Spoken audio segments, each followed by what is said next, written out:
नमस्कार दोस्तों, भारत के डिफेंस रेवोल्यूशन में एक बहुत बड़ा चेंज आने वाला है। सुकोई 57 की बात नहीं हो रही, सुकोई M1E की बात हो रही है, जिसके अंदर हमें प्रोडक्शन दी जा रही है भारत के अंदर पुतिन की तरफ से, प्लस उसके एक्सपोर्ट के राइट्स भी दिए जा रहे हैं। आपको याद होगा, मैंने आपको बोला था कि 10 साल की पेमेंट की टर्म्स दिए हैं पुतिन ने। आप तेल खरीद रहे हैं, 10 साल के बाद पेमेंट कर देना। क्यों बोला था? मैंने तब भी बोला था आपको, जब एससीओ की मीटिंग चल रही थी, कि ये जो पैसा है ये आप ही के पास पड़ा हुआ है, भारत के बैंक्स में पड़ा हुआ है और वॉस्ट्रो अकाउंट में।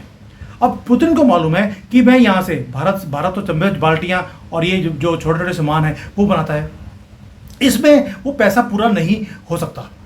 तो यानी कि कोई बड़ी चीज़ खरीदनी पड़ेगी भारत से। ब्राह्मोस है तो ब्राह्मोस हम कुछ 100 बनाते हैं साल के, उसमें भी पैसे पूरे नहीं हो सकते। इसलिए उन्होंने बोल दिया ये वो टेक्नोलॉजी है 57M1E जो दुनिया में किसी को नहीं दिया, पुतिन ने वो भारत को दिया है। यहाँ तक कि ये हालत है कि पाकिस्तान अभी भी स्ट्रगल कर रहा है कि उसके जो रनवेज थे वो अभी तक रिपेयर नहीं हुए हैं, वो रिपेयर करने में लगा है, और सुकोई 57M1E हमारे पास आ गया। लेकिन इसके साथ ये जो डिफेंस का ट्रांसफॉर्मेशन है हमारे कंट्री के अंदर हो रहा है, कहाँ तो इंपोर्टर थे, कहाँ एक्सपोर्टर बन रहे हैं। अब इसके साथ आपको मिसाइल चाहिए, उसके साथ रडार सिस्टम चाहिए, वो भी रशिया ने आपको ऑफर कर दिया है। लेकिन इसमें थोड़ा सा एक ट्विस्ट है, और वो ट्विस्ट भी बताऊंगा आपको वो क्या है। पहले तो ये देखते हैं, ये जो आज रेवोल्यूशन हुआ है कि पुतिन भारत में आने वाले हैं, और ये सारी जो 3 न्यूज़ दी हैं आपको मैंने, प्लेन की, मिसाइल की और हमारा जो रडार सिस्टम है, तीनों इंटरकनेक्टेड डेवलपमेंट्स हैं। मोदी जी की नज़र जो है वो हमेशा एक चीज़ पे नहीं होती, पूरा इकोसिस्टम की होती है। और भारत ने मास्टर कर लिया है इस पूरी स्ट्रेटेजी को कि किस तरह से हर चीज़ को नज़र में रखकर उसको इम्प्लीमेंट करना है। आप सोच सकते थे 10 साल पहले, 5 साल पहले, कि भारत एक डिफेंस मैन्युफैक्चरिंग का सुपर पावर बनेगा, जबकि हमारी ऑटोनॉमी हमारे पास है, किसी के नीचे लगकर हम काम नहीं कर रहे हो। भिखारियों की तरह नहीं है पाकिस्तान की तरह, कभी चाइना के नीचे भीख मांगते हैं, कभी वो अमेरिका के। तो मैं बाकी गंदी लैंग्वेज यूज़ करने वाला था नहीं करूँगा, क्योंकि आपको मालूम ही है ये कैसे लोग हैं। अब आते हैं सुकोई 57 के ऊपर। सबसे पहले तो दोस्तों सुकोई 57 की बात हो रही थी। अब ये लेटेस्ट मॉडल जो स्टेल्थ फाइटर प्लेन है, वो पुतिन जब दिसंबर में आएंगे उस वक्त एक डिप्लोमेटिक थिएटर क्रिएट किया जाएगा, जबकि हमारे पास ऑलरेडी इसकी फिजिबिलिटी रिपोर्ट बननी शुरू हो गई है। भारत की मीडिया ने इतना रिपोर्ट नहीं किया जितना रशिया की जो मीडिया है, वो स्पुतनिक, वो रिपोर्ट बोल रहे हैं कि पुतिन ने ऑलरेडी भारत को, वही जब गाड़ी में एससीओ की मीटिंग में, जब गाड़ी में बैठकर 45 मिनट की मीटिंग हुई है, उसमें ये बात करी गई है कि लेटेस्ट सुकोई 57 की बात हो रही थी। हमने बोला हमें M1E चाहिए जो कि स्टेल्थ है, और दुनिया जानती है कि ये जो वेरिएंट है ये बिल्कुल एडवांस्ड एवियोनिक्स की से साथ लैस है, एडवांस्ड स्टेल्थ की कोटिंग है इसके ऊपर, एंड मोस्ट इंपॉर्टेंटली इसे बड़ी आसानी से इंटीग्रेट किया जा सकता है भारत के रडार और भारत की मिसाइल्स के साथ। रशिया ने सोचा नहीं था कि जो ऑपरेशन सिंदूर में हमने जो सिंक्रोनाइजेशन किया, रशियन प्लेन्स थे वहाँ पे, फ्रेंच प्लेन्स थे राफेल, भारत के प्लेन थे, वो सबको इंटीग्रेट किया गया हमारे डिफेंस सिस्टम के साथ। डिफरेंट टेक्नोलॉजीज हैं, लेकिन हमारा इंटीग्रेशन इतना ज़बरदस्त था, हमारा रडार, हमारे डिफेंस सिस्टम्स और इनके प्लेन्स सारे इंटरकनेक्टेड थे, डिफरेंट सॉफ्टवेयर होते हुए भी। तो हमने अपनी जो थी कैपेबिलिटी इंटीग्रेशन की, वो हमने ऑलरेडी प्रूव कर दी है। इसलिए रशिया ने बोल दिया कि प्लेन आपको देंगे, आप इसको भारत के रडार और मिसाइल सिस्टम्स के साथ, वेपन सिस्टम्स के साथ, डिफेंस सिस्टम के साथ इसको इंटीग्रेट कर दीजिए। ये भारत को जो ऑफर दिया गया है, ये सिर्फ इसलिए नहीं है कि आप यहाँ पर मैन्युफैक्चर कर खुद यूज़ कीजिए। ये 5th जनरेशन का फाइटर प्लेन, ये पैकेज कैसे दिया है? पैकेज दिया है कि आप इसे जॉइंट प्रोडक्शन कीजिए, हिंदुस्तान एरोनॉटिकल लिमिटेड जो नासिक में प्लांट है, पूरी टेक्नोलॉजी आपको दी जा रही है। साथ में उन्होंने बोल दिया जो आपका अस्त्र मिसाइल है, ये लीजिए, अस्त्र मिसाइल भी देख लीजिए, उसको इसके अंदर लगाया जाएगा। यानी कि आपको मिसाइल बाहर से खरीदने की जरूरत नहीं है, ये आप भारत में लगा सकते हैं। एंड मोस्ट इंपॉर्टेंट, आपको एक्सपोर्ट के राइट्स दिए गए हैं। यानी कि जो 10 साल का पेमेंट का टर्म्स दिया था आपको तेल खरीदने पर, अब वो पैसा को आप यूज करेंगे प्लेन बनाने के लिए, और ये प्लेन को आप एक्सपोर्ट करेंगे रशिया को। साथ में उन्होंने बोल दिया कि जो फ्रेंडली कंट्रीज आपको लगते हैं जिसको ये प्लेन आप बेच सकते हैं, आप उसे भी बेच सकते हैं। यानी कि पहली बार पहले तो रशिया से ये टेक्नोलॉजी सुकोई 57 की बाहर निकल रही है। उसके बाद आपको ये भी बोल दिया आप फ्रेंडली कंट्री जैसे वियतनाम है, मलेशिया है, मिडल ईस्ट की कंट्रीज हैं, आप उन्हें भी बेच सकते हैं। यानी कि भारत अब ट्रांसफॉर्म हो रहा है एक इंपोर्टर की बजाय मेजर डिफेंस एक्सपोर्टर ओवरनाइट। ये जो प्लेन्स हैं इनको R&D करने में 10, 20, 30 साल लगते हैं। उसके बाद ये परफेक्ट होता है। आपको जब चीज़ परफेक्ट हो गई है उसके बाद रेडीमेड दिया जा रहा है, बना लीजिए, और जो आप सीखेंगे उसको आप एमका में भी आप यूज़ करेंगे।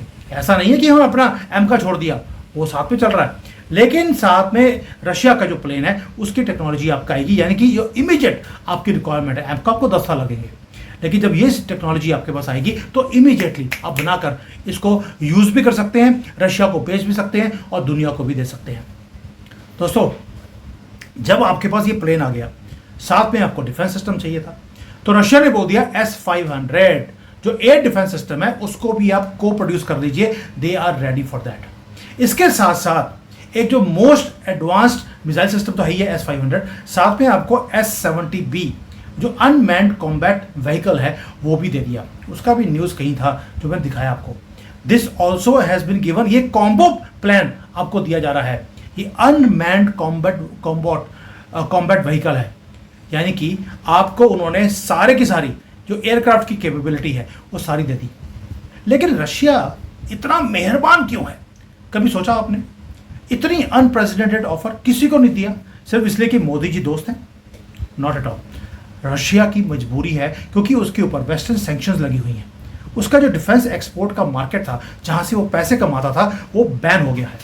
आगे आगे जाकर तेल की जो सेल है वो भी कम होती जा रही है। भारत ने तेज कर दी है और भी ज़्यादा इंक्रीज करना शुरू कर दिया, लेकिन उसको पता है कि अगर ये युद्ध नहीं रुका तो उसकी इकॉनमी को क्रिपल करने की पूरी कोशिश की जाएगी। इसके ऊपर मेरे पास डिटेल में रिपोर्ट है कि व्हाइट हाउस अब कौन सी अगला पैंतरा यूज करने वाला है रशिया की इकॉनमी को बंद करने के लिए, टैंक करवाने के लिए।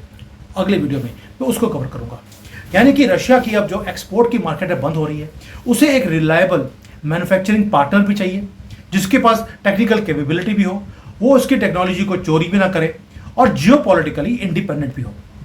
भारत उसमें फिट बैठता है। हमारे पास कटिंग एज मिलिट्री टेक्नोलॉजी भी है, ऊपर से हमारे ऊपर कोई सैंक्शंस नहीं है, रशिया के ऊपर सैंक्शंस हैं। तो अगर वहां से फैक्ट्री निकलकर भारत में आएगी, हमारे पास प्रोडक्शन लाइन बनी होगी, तो ये एक स्ट्रेटेजिक जीनियस मूव होगा।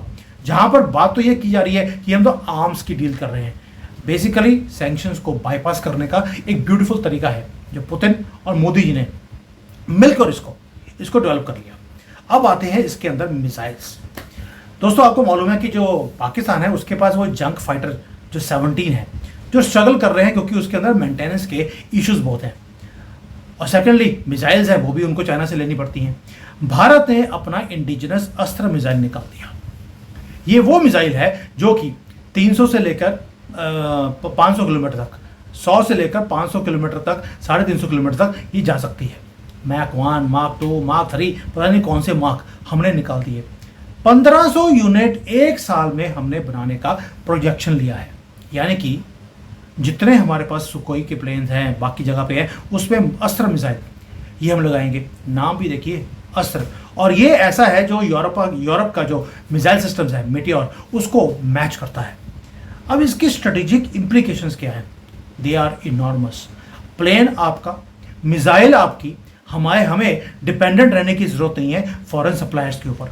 और एक एक जो मिसाइल हम खुद अपने यहाँ पर प्रोड्यूस करेंगे, उतनी डिपेंडेंसी उतनी कम हमारी होगी फॉरेन प्लेयर्स के ऊपर। दादागिरी से बाहर निकल गए। और दूसरा, हमारा जो मिलिट्री कॉम्प्लेक्स है वो और स्ट्रेंथन होता जाएगा। हमारा जो डोमेस्टिक डिफेंस इंडस्ट्रियल बेस है और बड़ा होता जाएगा। इसलिए मोदी ने 2 काम तो कर दिए कि भाई आपसे जो सुकोई 57 की डील है उसको ऑलमोस्ट आप समझ लीजिए फाइनलाइज है। मिसाइल्स हमने ऑलरेडी क्रिएट करने शुरू कर दिए हैं, अभी सुकोई आया नहीं है। ये सुकोई 57 अभी आया नहीं है, हमने मिसाइल्स ऑलरेडी तैयार कर ली हैं। और इसे दोनों को इंटीग्रेट कर एक डेडली सिस्टम भारत में क्रिएट किया जाएगा। तीसरा, 1500 यूनिट कम नहीं होते, जहां पे 450 यूनिट तो हम खुद ही यूज करने वाले हैं, लेकिन 1100 यूनिट ऐसे हैं जो हमने एक्सपोर्ट करने हैं। ऑर्डर कहाँ से आ रहा है? चाइना के आसपास की जितनी कंट्रीज हैं जिन्होंने अभी अभी ब्रह्मोस खरीदा है, उन्होंने इंटरेस्ट शो किया है, उन्हें ये अस्त्र मिसाइल चाहिए। दोस्तों, अब मिसाइल हम बनाएंगे भी, यूज भी करेंगे और फ्रेंडली कंट्रीज को भी बेचेंगे। यानी कि हमने मिसाइल सिस्टम बेचना शुरू कर दिया। जब सुकोई आएगा तो सुकोई भी बेचेंगे।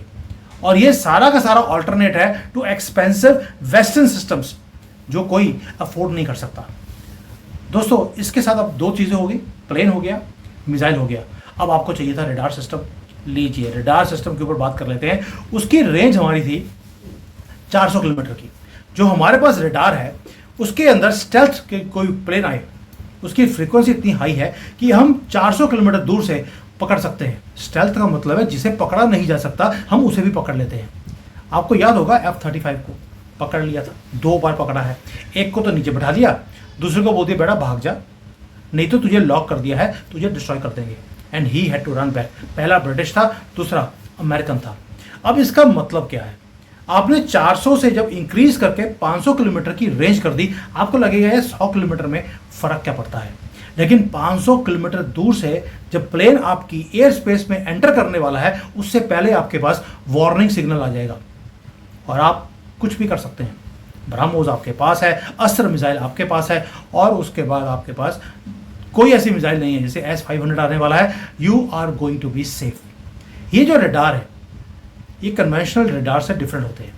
स्टेल्थ एयरक्राफ्ट को डिजाइन इस तरह से किया जाता है कि उसको डिटेक्ट ना किया जाए, और आपने ऐसा रडार बना लिया कि जो मर्जी हो जाए। स्टेल्थ जो है उसको भी आप पकड़ सकते हैं, और ये कैपेबिलिटी बहुत कम कंट्रीज के पास है। चाइना के पास भी नहीं है, अमेरिका के पास है। मुझे पता नहीं, अगर आपको पता हो तो प्लीज़ मुझे बता देना कि क्या अमेरिका के पास स्टेल्थ फाइटर जेट को पकड़ने की, उनके पास डिटेक्ट करने की टेक्नोलॉजी है।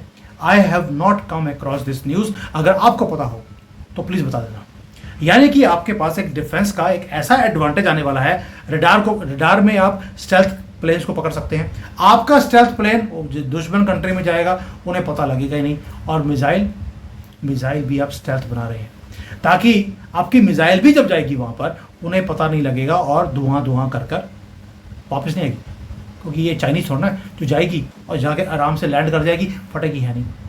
दोस्तों, इस सारे सीन में आपके हिसाब से सबसे इंपॉर्टेंट चीज़ क्या थी? क्या वो प्लेन्स हैं, क्या वो मिसाइल्स हैं, या वो रडार सिस्टम है? अगर आप मेरे से पूछेंगे, वो है टेक्नोलॉजी को आप एक्सपोर्ट कर सकते हैं। यानी कि आप चीज़ बनाएंगे भी, आप उसे प्रीमियम प्राइसेस पे बेचेंगे भी, और आपकी जो कैपेबिलिटीज़ हैं वो एनहांस भी होती रहेंगी। अब आते हैं, सारी डॉट्स को आप जोड़ लीजिए, ये इंपॉर्टेंट है डॉट्स को जोड़ना जियोपॉलिटिक्स के अंदर। रशिया ने आपको मोस्ट एडवांस्ड फाइटर प्लेन की मैन्युफैक्चरिंग दे दिया, लेकिन उसके पैरेलली आपने, क्योंकि प्लेन को बनाने में अभी 3-4 साल लगेंगे, आपने मिसाइल की प्रोडक्शन के माइलस्टोन्स को अचीव करना शुरू कर दिया, 1500 मिसाइल्स। साथ में आपने इंडिजिनस रडार टेक्नोलॉजी बना ली जो कि वर्ल्ड क्लास कैपेबिलिटी को भी बीट करती है। क्या ये सारा कुछ कोइंसिडेंस है कि प्लेन आ रहा है, उधर से मिसाइल बन गया और उधर से रडार सिस्टम तैयार है? ये स्ट्रेटेजिक कन्वर्जेंस है, जहां पर आप डिजाइन से लेकर मैन्युफैक्चरिंग तक और उसके आगे कहां कहां भी बेचना है, आपने पहले ही अपने आप को पोजीशन किया हुआ है। आपने पोजीशन किया हुआ है अपने आप को कि मैन्युफैक्चरिंग हब अब हमें हथियारों में बनना है।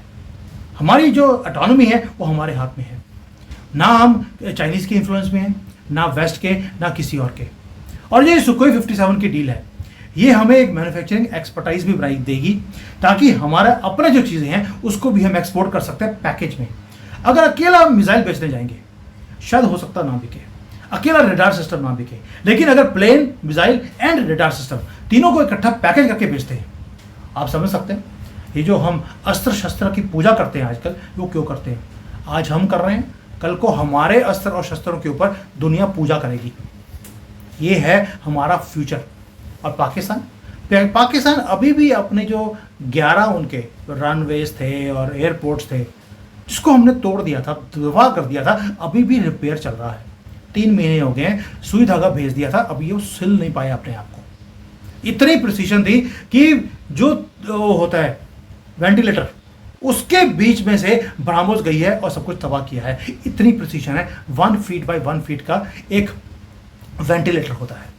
ये है सिंबॉलिक डिफेंस थिंकिंग, ये है सिंबॉलिक हमारा फ्यूचर का प्रेपरेशन, जहाँ पर हम मैन्युफैक्चरिंग पार्टनरशिप्स हम कर रहे हैं फ्रांस के साथ, रशिया के साथ। और भाई अब तो अमेरिका ने बोल दिया कि जो GE का 414 इंजन है हम आपके साथ प्रोड्यूस करने को तैयार हैं, और उनकी टीम भारत में आ गई है। यानी कि अगले 3-4 साल में आपको पता लगेगा कि भारत इमर्जिंग नहीं, he has become major defence power in the world. और जो इंडिकेशंस है, अर्ली इंडिकेशंस, वो ये दिखाते हैं कि भारत ने ट्रांसफॉर्मेशन के उसके ऊपर, रास्ते के ऊपर पैर रखना शुरू कर दिया है। We are already walking and we are running. अब ये है कि कितने क्विकली हमारी कंपनीज ये पार्टनरशिप का फ़ायदा लेंगी, और उसके बाद हम एक्सपोर्ट करना शुरू करेंगे। अगर मेरे से पूछेंगे, मुझे लगता है अभी 4 या 5 साल लगेंगे।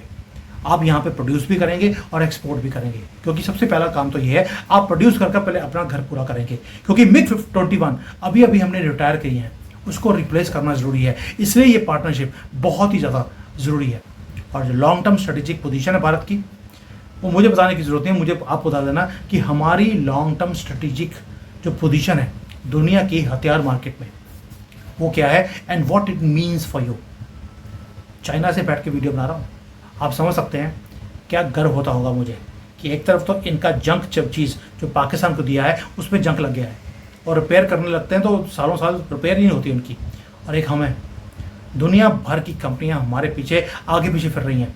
जापान तक हमें अपना प्लेन और इंजन देने को तैयार है, उसके साथ भी बात चल रही है। कई लोगों ने बोला मुझे, सर सैफरॉन को हमने फाइनल कर दिया है। कुछ फाइनल नहीं हुआ है, हमने सिर्फ न्यूज़ निकाला कि सैफरॉन के साथ हमारी डील हो गई, क्योंकि GE भी उसके बाद आ गया, उसके बाद रोल्स रॉयस आया है, अभी जापान ने आना शुरू कर दिया कि इंजन मेरे से ले लीजिए। और जापान का इंजन पूरा नहीं है। अभी मैं सिर्फ यहीं पे छोड़ देता हूँ, आगे किसके साथ करेंगे ये वक्त बताएगा। थैंक यू, जय हिंद, वंदे मातरम।